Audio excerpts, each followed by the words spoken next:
បាទសូមអញ្ញាតសូមគោរពជំរាបសួរបងប្អូនដែលអ្នកតាមដាន page សខិនព្រៃឡង់ខ្ញុំបាទសខិនហើយថ្ងៃនេះគឺយើងមានកិត្តិយសខ្លាំងមែនទែនដោយសារយើងនឹងធ្វើការជជែកសួរអំពីខាងក្រមយុវជនរបស់យើង2នាក់ដែលគាត់បានទៅតែទៅគេហៅថាទៅបោះជំរំ2025បាននៅស្ទឹងត្រែងមិនអញ្ចឹងហ៎បាទឥឡូវគឺយើងបាននៃខមមិនរបស់យើងបាទ2រូបដែលសិតសឹងតែ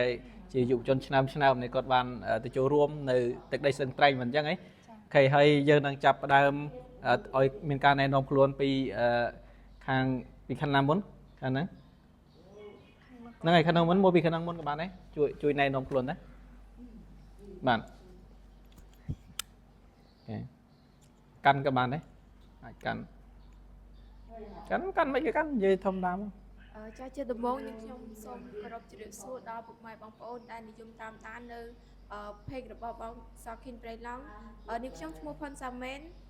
ជាយុវជនដែលបានទៅចូលរួមបោះជំរំនៅខេត្តស្ទឹងត្រែងនៅឃុំសៀមពកស្រុកសៀមពកខេត្តស្ទឹងត្រែងអូខេហ្នឹងហើយយុវជនផុនសាមែនអញ្ចឹងហ៎ចាបងហើយតោះបន្ទាប់ទៀតយុវជនយើងគ្នាម្ដងជាដំបូងសូមជម្រាបសួរដល់ពុកម៉ែបងប្អូនដែលនិយមតាមដាន page របស់បងសខិននាងខ្ញុំឈ្មោះកែមពិសីដែលរស់នៅក្នុងភូមិកំពង់តឡាយឃុំមានរស្មីសម្ដានខេត្តកំពង់ធំដែលមានតួនាទីជាយុវជនហ្នឹងហើយអរគុណច្រើនដល់អូនស្រីទាំងពីររូបដែលបានណែនាំនិងបង្ហាញឈ្មោះហ្នឹងហើយបងប្អូនជាបន្ទាប់ទៀតនេះយើងនឹងចាប់ដើមនឹងតាមដានស្ដាប់យុវជនរបស់យើងទាំងពីររូបថាបន្ទាប់ពីគាត់បានទៅដំណើរទស្សនកិច្ចឬក៏បោះជំរំយុវជន2025នៅស្ទឹងត្រែងហ្នឹងតែគាត់បន្ទាប់ពីគាត់បានចូលរួមបោះជំរំហ្នឹងតែគាត់សង្កេតឃើញអ្វីខ្លះនៅពេលដែលគាត់ចុះទៅដល់ទីតាំងតំបន់ហ្នឹងតែម្ដងហើយមួយទៀតគាត់រៀនសូត្របានអ្វីខ្លះពីដូចជាបងប្អូនយុវជនរបស់យើងពោះច្រើនដែររហូតដល់100នាក់អញ្ចឹងយើងចាប់ផ្ដើមពីកម្មពិសីមុនអញ្ចឹងណាអូខេហើយមើលបងចង់សួរសម្រាប់អូនឯងផ្ទាល់នៅពេលដែលអូនឯងបានទៅចូលរួមបោះជំរំហ្នឹងតើអូនឯងបានសង្កេតឃើញអ្វីខ្លះដែរនៅពេលដែលអូនឯងចុះទៅដល់ទីតាំងតំបន់សហគមន៍នោះឬក៏យើងបានដើរល្បាតដើរអីអញ្ចឹងណាប្រាប់អូនឯងសម្រាប់ខ្ញុំផ្ទាល់ក្នុងពេលដែលខ្ញុំចូលរួមក្នុងកម្មវិធីបោះជំរំហ្នឹងខ្ញុំរៀនសូត្របានច្រើនខ្លាំងមែនតើជាពិសេសហ្នឹងគឺសកម្មភាពចូលរួមផ្សេងឬក៏ជាសកម្មភាពរបស់យុវជនដែលពួកគាត់បង្ហាញមកដល់ភាពក្លាហានណាហើយក៏វាអាចបណ្ដាលឲ្យយើងហ្នឹងជាយុវជនម្នាក់ក៏អាចជំរុញជាកម្លាំងចិត្តក្នុងការធ្វើឲ្យដូចពួកគាត់ដែរជាពិសេសហ្នឹងគឺខ្ញុំបានស្គាល់នៅរបាំរបស់ជនជាតិភាគតិចគួយដែលពួកគាត់បានសម្ដែងដោយយុវជនប្រហែលបង6នាក់6នាក់ចា6នាក់គឺពួកគាត់ស្រស់ស្អាតខ្លាំងមែនតើស្រស់ស្អាតខ្លាំងហើយជាពិសេសហ្នឹងពួកគាត់ជាជនជាតិភាគតិចទេប៉ុន្តែគាត់អត់អាចបំពេញដើមកំណើតរបស់គាត់ឬក៏ប្រពៃណីជាសាររបស់គាត់ទេអញ្ចឹងខ្ញុំនៅតែលើកទឹកចិត្តថាក្នុងនាមយើងដែលជាប្រជាជនរបស់កម្ពុជាដែលមានសមាជិករាប់ពាន់នាក់អញ្ចឹងក៏អាចចូលរួមក្នុងការរក្សាទុកប្រពៃណីទំនៀមទម្លាប់ឲ្យល្អពួកគាត់ដែរហើយអ្វីដែលខ្ញុំរៀនសូត្រមួយទៀតនោះគឺការថែរក្សាសម្បត្តិធម្មជាតិរបស់ព្រៃឈើឬក៏ធនធានធម្មជាតិជីវៈចម្រុះផ្សេងទៀតវាមានដូចជាទឹកដូចជាត្រីឬក៏ប្រភេទរុក្ខជាតិនៅក្នុងតំបន់នីមួយគឺវាត្រូវទាមទារឲ្យយើងជាក្រុមយុវជនឬក៏ជាតំពាំងស្នងឫស្សីហ្នឹងចូលរួមទាំងអស់គ្នាដើម្បីការពារធនធានទាំងអស់ហ្នឹងឲ្យស្ថិតស្ថេរគង់វង្សជារៀងរហូតអញ្ចឹងអ្វីដែលចង់ផ្ដាំផ្ញើទៅកាន់អ្នកទាំងអស់គ្នាគឺត្រូវខិតខំថែរក្សាសម្បត្តិធម្មជាតិប្រពៃណីទំនៀមទម្លាប់ជាពិសេសហ្នឹងគឺសិស្សានុសិស្សគឺត្រូវខិតខំសិក្សារៀនសូត្រដើម្បីយកចំណេញទាំងអស់ហ្នឹងទៅគីកយុវជនឬក៏ចូលរួមក្នុងកិច្ចការងារសង្គមផ្សេងឬក៏ជាភ្នាក់ងារមួយក្នុងការជំរុញឲ្យមានការការពារធនធានធម្មជាតិកាន់តែមានភាពរឹងមាំណាអរគុណច្រើនអូនឃើញថាមានការដឹងរឿងច្រើនបន្ទាប់ពីយើងបានទៅអីទស្សនកិច្ចសិក្សាក៏ដូចជាបានទៅបោះគេហៅថាបោះជំរំតង់អញ្ចឹងហ៎បាទបោះតង់បោះអីថាបោះជំរំ2025បាទក្នុងប្រធានបទធានបទអីគេក្នុងប្រធានបទយុវជនជាធនធាន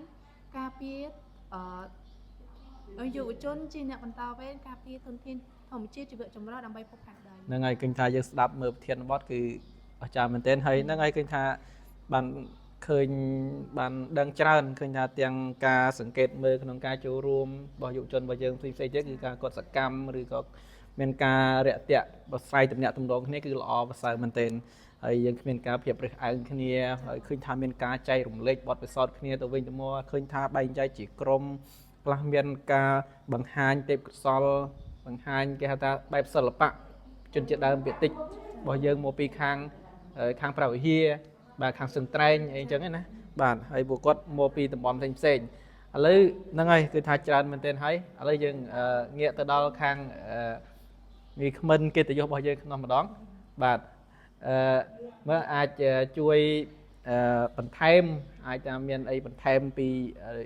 កញ្ញាកែពិសីរបស់យើងមិញហ្នឹងគាត់បានលើកឡើងខ្លះហើយតើតើនឹងការសង្កេតឃើញនឹងការរៀនសូត្រទទួលបានច្រើនចុះឯងមានអីបន្ថែមពីនឹងពីគាត់ទៀតអត់និយាយមកអណៃអាចនិយាយបានតាមសម្រាប់បទពិសោធន៍នេះខ្ញុំដែលនេះខ្ញុំទទួលបានរយៈពេល3 យប់ 4 ថ្ងៃយើងបានមានបទពិសោធន៍ជាច្រើនខ្ញុំសូមនិយាយបន្ថែមទៅលើពិសេសទេសម្រាប់ខ្ញុំតែខ្ញុំមើលឃើញណានៅព្រៃគេនោះទេសភាពគេស្អាតគេមិនមែនជាព្រៃស្តុកតែជាព្រៃ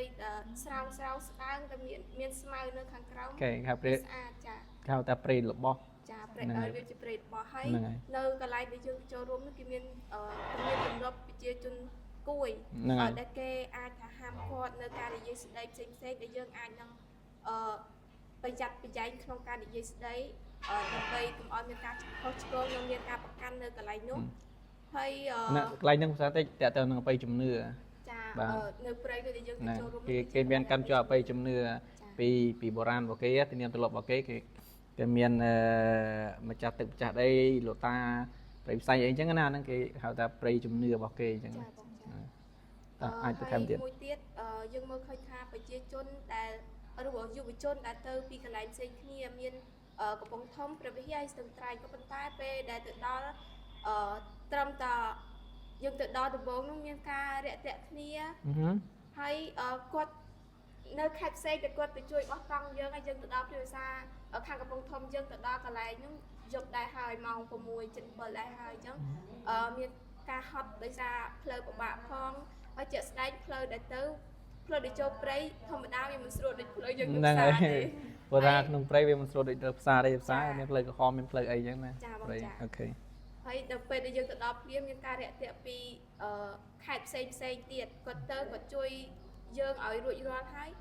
ជួនកាលមានប្រជាជនខ្លះក៏អត់ទាន់ហ៊ានហូបបាយណាក៏ចាំខាងកំពង់ធំយើងទៅដល់ហើយជួនកាលអ្នកខ្លះក៏ហូបស្មើគ្នាហើយអ្នកខ្លះទៅគាត់អាចថាគាត់ហូបមុនអីចឹងទៅគាត់ហេវហត់អីចាហើយយើងមានអ្នកគ្រូគាត់នៅចាំជួយយើងហ្នឹងហើយចាំមើលតិចខៀការពារសុខភាពរបស់យើងនិយាយចិត្តទុកដាក់សម្របសម្រួលលោកគ្រូអ្នកគ្រូដែលគាត់បានទៅចូលរួមនោះគាត់យកចិត្តទុកដាក់ជាមួយយើងមែនតើគាត់អាចថាគាត់ take care យើងណាចាមានប៉ុណ្្នឹងហ្នឹងហើយអរគុណច្រើនហ្នឹងហើយពុកម៉ែបងប្អូនឃើញថាពុកម៉ែបងប្អូនបានដឹងហើយតាក់ទងពីសកម្មភាពដែលយើងបានបង្ហោះនៅវីដេអូផ្សេងដូចជាបែបជារាយការណ៍ជាព័ត៌មានផ្សេងដើម្បីឲ្យពុកម៉ែបងប្អូនហ្នឹងបានតាមដានទស្សនាចេញពីเพจរបស់ខ្ញុំសុខភាពព្រៃឡង់ហ្នឹងហើយអញ្ចឹងដូចអ្វីដែលពួកគាត់បានលើកឡើងហើយតាក់ទងនឹងសកម្មភាពដែលយើងបានចូលរួមនៅក្នុងកម្មវិធីបោះតង់ហ្នឹងឬកម្មវិធីបោះជំរំ 2025 ហ្នឹងដែលក្នុងវិធានបទរបស់យើងគេហៅថាយុវជនអ្នកបន្តវេនអីគេយុវជនអ្នកបន្តវេនការពារធនធានហ្នឹងហើយការពារធនធានធម្មជាតិជីវៈចម្រុះដើម្បីភពផែនដីរបស់យើងហ្នឹងហើយបងប្អូនឃើញថាពួកគាត់ទទួលបានបទពិសោធន៍ច្រើនពីការចូលរួមហ្នឹងហើយជាចុងក្រោយគាត់ថាបន្ទាប់ពីយើងបានទៅសិក្សានៅក្នុងតំបន់អំពីព្រៃនិងជីវៈចម្រុះជាច្រើនហើយយើងគិតថាក្នុងនាមយើងជាយុវជនណាបន្ទាប់ទៀតតែយើងមានផែនការឬក៏សកម្មភាពអីបន្តទៀតនៅពេលដែលយើងបានវិលត្រឡប់មកដល់ភូមិរបស់យើងវិញដល់ឬក៏ដល់សហគមន៍របស់យើងវិញសម្រាប់ខ្លួនយើងជាយុវជនអាចមកពីខាងអូនផុនសមែនក៏បានអាចលើកឡើងបានចាបងអរគុណសម្រាប់រយៈពេលដែលយើងបានចូលរួមហើយយើងបានដាក់ផែនការចំនួន2រួមគ្នាទី1នោះយើងដាក់ផែនការថាយើងនឹងចុះល្បាតព្រៃរួមគ្នា3ឃុំរួមគ្នាល្អមែនទែនចានោះសម្រាប់ខេត្តកំពង់ធំយើងហើយមួយទៀតយើងដាក់ផែនការនឹងធ្វើ កម្មវិធីទិវាសិទ្ធិមនុស្សរួមគ្នាដែរចំនួន3ឃុំរួមគ្នាដែរដោយសារខាងកំពង់ធំយើងទៅគឺយើងភាគច្រើនយើងធ្វើការរួមគ្នាវិលជុំចំនួន3ឃុំអីចឹងហ្នឹងហើយមានឃុំអីគេមានឃុំមានឃុំសណ្ដានឃុំដល់កំបិតហើយនិងឃុំមានរិទ្ធ អូខេហ្នឹងហើយមានប៉ុណ្ណឹងឯណោះមាន2ផែនការណាអូខេសកម្មភាពដែលយើងត្រូវធ្វើបន្តក្នុងនាមយើងដែលជាយុវជនអ្នកដែលបានទៅចូលរួមបោះជំរំគេហ្នឹងយើងបានទទួលបទពិសោធន៍បានអីសិក្សាពីគ្នាទៅវិញទៅមកច្រើនអញ្ចឹងណាហើយយើងវិលត្រឡប់វិញយើងគិតថាយើងធ្វើផែនការសម្រាប់ខ្លួនឯងបន្តអញ្ចឹងហ្នឹងហើយអរគុណច្រើនចង់ដល់ខាងកញ្ញាពិសេសម្ដងមើលថាមានអីសម្រាប់ផែនការខ្លួនឯងបន្តទៀតដែរ ចាបងចាដោយសារតែផែនការដែលគាត់លើកនិយាយមកមិញខ្ញុំអត់បានចូលរួមក្នុងការចងក្រងជាមួយគាត់ទេប៉ុន្តែបន្ទាប់ពីខ្ញុំចូលរួមកម្មវិធីហ្នឹងហើយក៏វាជាផ្នែកមួយជំរុញឲ្យខ្ញុំចង់ចុះល្បាតព្រៃដែរដោយសារតែខាងកំពង់ធំខ្ញុំនិយាយស្មោះត្រង់ខ្ញុំអត់ទាន់បានដើរចុះល្បាតនោះទេហ្នឹងហើយលើកទីហើយចា យើងទៅចូលដែរណោះ ចាចា អូខេ ហើយដែលទៅបោះជំរំនៅស្ទឹងត្រែងក៏ជាលើកទី1ដែរ ហ្នឹងហើយលើកទី1 ចឹងអ្វីដែលជាពិសេសដល់ពេលបន្ទាប់មកពីស្ទឹងត្រែងហ្នឹងគឺចង់ចុះល្បាតនៅក្នុងព្រៃសហគមន៍ខាងខេត្តកំពង់ធំយើងក៏ចង់មើលអំពីធនធានធម្មជាតិឬក៏ប្រភេទដើមឈើផ្សេងៗនិងតំបន់ផ្សេងៗដែលយើងអាចបានដើរចូលថាវានឹងមានទស្សនវិជ្ជាដូចផ្ដាច់តើឈើទាំងអស់ហ្នឹងវាសល់បរិមាណប៉ុន្មានអាចគង់វង្សទៅថ្ងៃមុខទៀតអត់ឬក៏មានដូចថាការបំផ្លិចបំផ្លាញអីលុកលុយនៅក្នុងនោះដែរគឺចង់ដឹងអំពីពាក់ព័ន្ធជាមួយនឹងប្រភេទឈើឬក៏តំបន់ផ្សេងៗដែលស្ថិតនៅក្នុងខេត្តរបស់យើងឲ្យកាន់តែច្រើនហើយក៏ដើម្បីជាផ្នែកមួយក្នុងការលើកស្ទួយវិស័យដូចគ្នាក្នុងការការពារធនធានធម្មជាតិនិងគាំទ្រទៅដល់យុវជនរបស់យើងដែលស្ថិតនៅក្នុងខេត្តកំពង់ធំឲ្យពួកគាត់មានភាពក្លាហាននិងចូលរួមក្នុងការដើរល្បាតព្រៃឬក៏ចូលរួមក្នុងកិច្ចការងារសង្គមផ្សេងៗផងដែរ ហ្នឹងហើយអរគុណច្រើនដល់បងប្អូនទាំងពីររូបបាទកញ្ញាផងប្អូនផងណាគឺតែកញ្ញាទាំងអស់ទេអូកញ្ញាទាំងអស់ខ្ញុំមានកញ្ញាដែរណាអត់កញ្ញាទេកញ្ញាក៏បានដែរបង ហ្នឹងហើយខ្ញុំកញ្ញាដែរក៏បានដែរអូខេវាស្តៀងដែរហ្នឹងហើយហើយអរគុណច្រើនចំពោះពុកម៉ែបងប្អូនដែលបានតាមដានទស្សនាវីដេអូខ្ញុំបាទសុខេមព្រីឡង់ដូចជាមាននេះគ្មិនរបស់យើងកិត្តិយសបាទសំខាន់មែនទែនដែលបានផ្ដល់តម្លៃដល់គេថាដល់តម្លៃគេដែលបានផ្ដល់តម្លៃដែលបានផ្ដល់ឱកាសដល់មានតម្លៃបាទសម្រាប់ឲ្យខ្ញុំសួរតាក់ទងពីការបន្ទាប់ពីបានទៅបោះជំរំនៅខេត្តស្ទឹងត្រែងអញ្ចឹងណាដូចនៅខេត្តស្ទឹងត្រែងហ្នឹងដូចនៅតំបន់អូពកសាមគ្គីភូមិសៀមបូកឃុំសៀមបូកស្រុកសៀមបូកខេត្តស្ទឹងត្រែងបាទហើយហ្នឹងហើយស្ថិតនៅយើងនៅតំបន់គេហៅថាជួរពោះព្រៃតំបន់ជួរពោះព្រៃហ្នឹងជួរពោះព្រៃហ្នឹងជាប់នឹងគេហៅថាដែនជម្រកសត្វព្រៃឡង់ខាងខេត្តស្ទឹងត្រែងហ្នឹងបងប្អូនហ្នឹងហើយយើងខ្ញុំទាំង3នាក់គឺមានតែប៉ុណ្ណឹងហើយសូមអរគុណហើយនឹងជម្រាបលា